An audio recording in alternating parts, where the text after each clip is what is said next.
Hola, Gringos and Gringos, and welcome to Gringos are us. Expats with a Plan. I'm Mark. I'm Gina. This week we're going to discuss the Airbnb that we had in Tulum. Coming up next.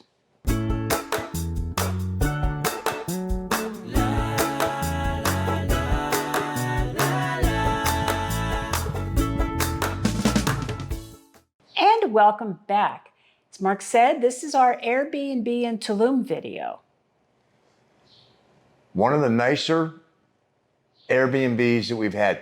Not traditional as far as the Mexican style or anything else, but it was furnished very well, had everything that we needed, and we were in a building, the luxury building, and we didn't have anybody above us, and I don't know if we even had anybody below us. So it was quiet. Can't argue a bit about the location, other than the fact that they're always building, and when they were building, we would sometimes lose our electricity.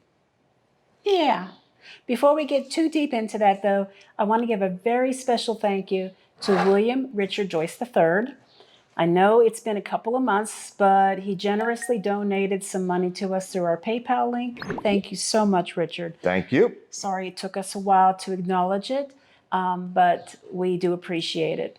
If you are interested in donating a few dollars our way to help pay for whatever we're doing with the videos, you will find links below in our description for both PayPal and Buy Me a Coffee. He's looking for them. Okay. But regarding the Airbnb in Tulum, I am also putting a link below in the description of this video so that you can check out the place that we stayed. Yeah. The thing that was probably the most troublesome was the moving in and the moving out, because we were never really sure, based on images from Airbnb, where we were going to be parking. It looked like we had some sort of portico possibly, but we never knew. That was not the case. No, all of the parking in this particular complex is at the back end of the whole complex, and our unit was at the very front end of the complex. Yep. And there was not really a direct walkway. It sort of meandered through the buildings, around the pools, and if you're familiar with going to a resort, that's exactly the type of meandering that, let's take you around here Little and around there. serendipitous, Yes. serpentine pathways, barely wide enough for two people. And there's palm trees hanging down, and there's ferns and brush in the way around you. And you're navigating all that, trying to move your things. It was very resort-like. Yes. They had a staff, kept the place immaculate. And the only thing that they didn't do immediately was cut down the palms so we could find our unit. We needed a machete. We literally, Gina was walking one direction, I'm walking the other when we first got there, trying to find our unit. And we're, looking in doorways, looking down hallways, trying this building, trying that building. And then come to find out, I'm going, no, it's got to be over here, because we're supposed to be in the luxury building. And part of the palms, and lo and behold, there's a set of stairs behind the palms. So, yeah. The biggest disadvantage, and it's almost ironic, we're in a luxury building as far as this location is concerned, but the parking is the furthest away. Yeah. And that wasn't going to work. So, fortunately, there was a road that divided road that ran right in front of our unit there, and we were able to park there. We could see it from the bedroom. Didn't really feel at all uncomfortable about leaving the car there, because at this particular juncture, the road is not that heavily traveled, except first thing in the morning and at quitting time in the afternoon, when all of the people who are building the new condominiums that are up and down this road are coming to work or leaving from work. Indeed. But so we're going to show you the video. And when we come back, we'll give you a few more details about our actual comfort level during our stay. Enjoy.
And so you can see it's a very stylish, very modern, very new location, condominium.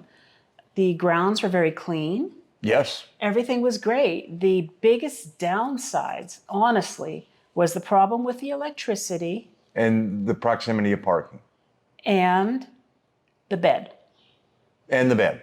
The bed was a king-size bed, new furniture, very nice, very good quality mattress, but it bowed in the center because they didn't have any middle support to help hold up the mattress. Yeah, there's no box springs, so they didn't have the two, twin boxes underneath it, which provides a center support. All they did was put some slats underneath the bed, and they went all the way across, and they didn't put any center supports right underneath the middle to keep the weight of the mattress from bowing. And it bowed by itself. Then you put two bodies in there, and it becomes a taco. It was bad. I had to keep using this arm to hold myself up from not rolling into the middle of the bed, and I wasn't getting good sleep.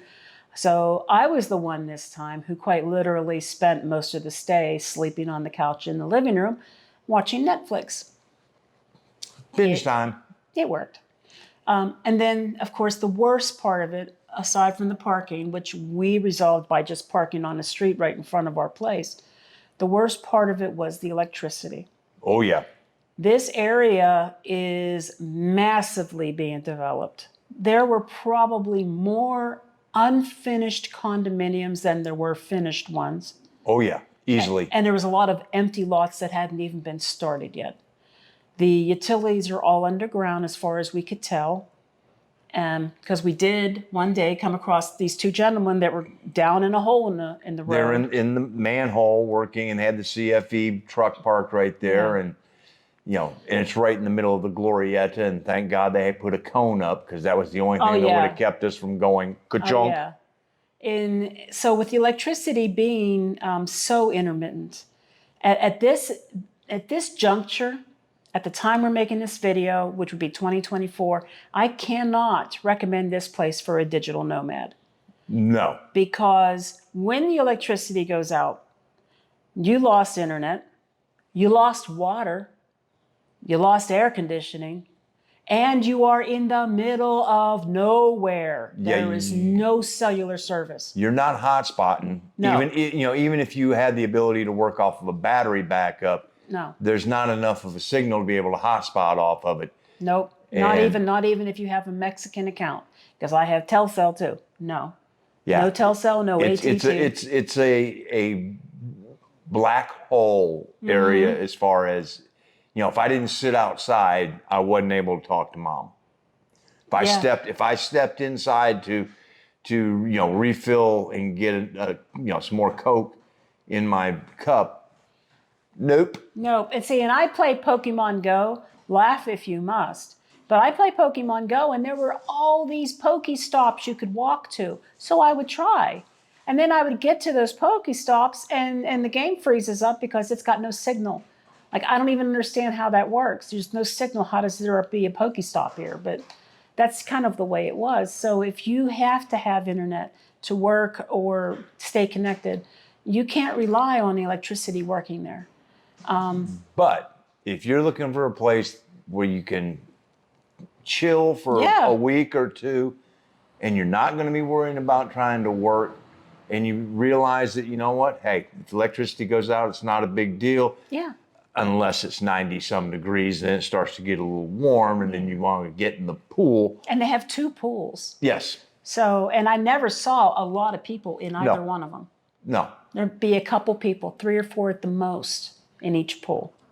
Yeah, and it was, it's not a huge complex. And while we were there, they actually installed gates for security now, because when we first got there, anybody could walk in and out. Now they put gates up on some of the areas that were not attended.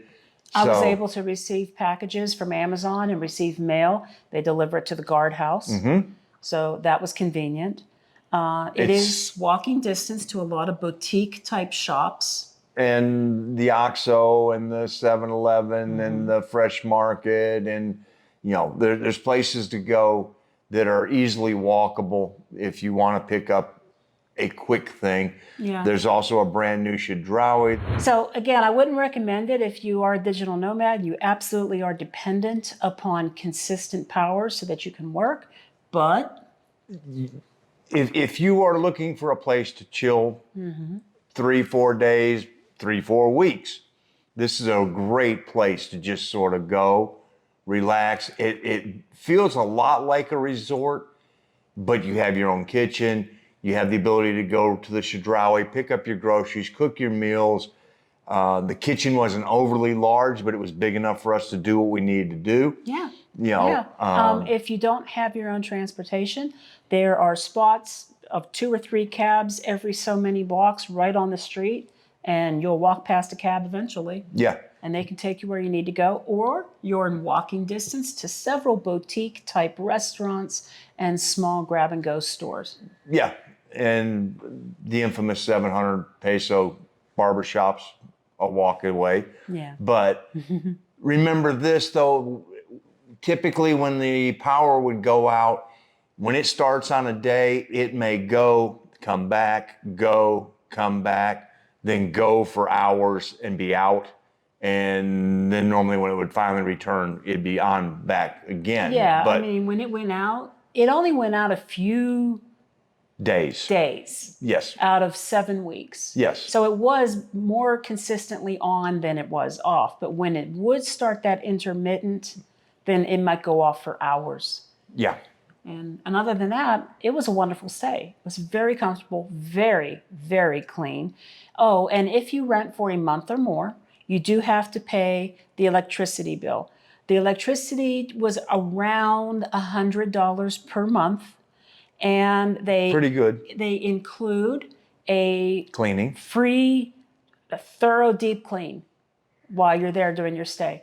And that was probably the only time we actually left and went anywhere. It would not probably. I mean, other than quick runs to, go to Playa Car for, Playa del Carmen for something like the FedEx pickup or drop off and things like that, and go see people. We did that a couple of times, and go to the grocery store. Yeah. That's about the only times we really left. We sort of took the 7 weeks and vegged until the music festival, and then away we went. Which is the reason we were there. We were there because we wanted to be in close proximity to a music festival that we were going to. And our hostess was fabulous. She was extremely responsive and very kind. Yes. So, I mean, I think we can recommend the stay. It's a good place to stay. Just keep in mind that the area is growing rapidly. With that may come some growing pains, such as the intermittent electricity issue and an increase gradually over time of traffic. Yes, that is going to occur. Yes. So thanks once again for joining us. That is our Airbnb in Tulum video. Remember that we are, Gringos are us. Expats with the plan. And if we're doing it, you can too. And there's videos right up there that you might want to watch. I see the wall. I know. Hasta la próxima. Adios.